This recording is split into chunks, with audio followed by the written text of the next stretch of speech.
Power లేని వాళ్ళు power presentation ఎందుకు సార్?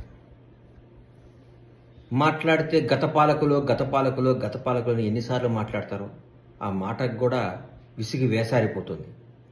గత 10 సంవత్సరాల నుంచి మేము ఏం చేసాం చెప్పండి. గత 10 సంవత్సరాల నుంచి మేము ఈ రాష్ట్రాన్ని ఏం అభివృద్ధి చేసాం చెప్పండి.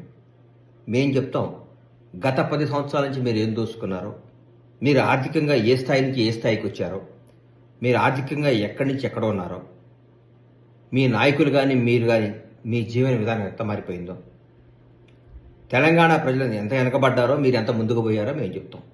చెప్పాం కాబట్టే జనం నమ్మారు, కాబట్టే నిజాన్ని తీసుకున్నారు, కాబట్టి మాకు అధికారం చేపట్టారు.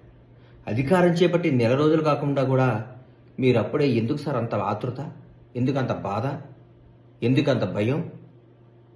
కాంగ్రెస్ ప్రభుత్వం అద్భుతంగా పరిపాలిస్తుందనా? కాంగ్రెస్ ప్రభుత్వం ముఖ్యమంత్రి గారు మంత్రులందరూ ప్రజలు అందుబాటులో ఉన్నారనా? అనుక్షణం అందరికీ న్యాయం చేస్తున్నారనా? ప్రజలందరూ సుఖ సంతోషాలతో కళకళలాడుతున్నారనా? ఎందుకు మళ్ళీ లేనిపోయిన మీ ఎన్ని? ఆగండి, వెయిట్ చేయండి, టైం ఇవ్వండి, అద్భుతంగా చేస్తాం. 20 గంటల పనిచేసే ప్రభుత్వం వచ్చింది రోజుకి. అందుబాటులో ఉండే ముఖ్యమంత్రి గారు వచ్చారు, ప్రజల మనసులో ఉండే మంత్రులు వచ్చారు.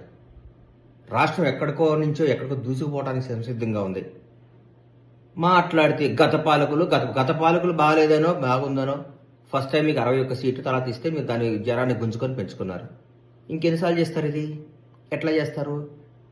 ధర్మం ఉండాలి కదా, న్యాయం ఉండాలి కదా.